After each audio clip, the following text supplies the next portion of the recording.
Praise the lord. దేవుడు ఈరోజు మనకు అనుగ్రహించిన మాటలు.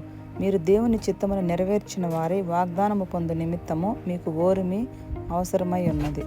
ఒక క్రైస్తవునిగా, క్రైస్తవురాలిగా నీ జీవితంలో నీవు ఓర్పు కలిగి ఉండాలని నీకు తెలుసా? నీ దేవుడు ఏ విషయంలోనైనా నీకు వాగ్దానం ఇచ్చాడు అంటే ఆ వాగ్దాన ఫలాన్ని నీవు పొందుకోవాలంటే నీకు ఎంతో ఓర్మి అవసరమై ఉన్నది.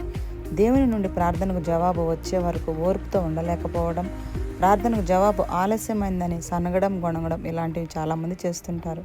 కానీ అలా మనం ఎంత మాత్రం చేయకూడదు.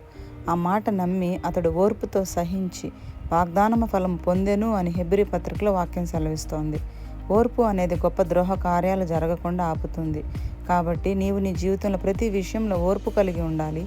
ప్రభు నీకు ఇచ్చిన వాగ్దానం ఫలం పొందుకోవాలంటే అనునిత్యం పట్టుదలతో, విశ్వాసంతో, ఓర్పు కలిగి దేవుని సన్నిధిలో ప్రార్థించాలి.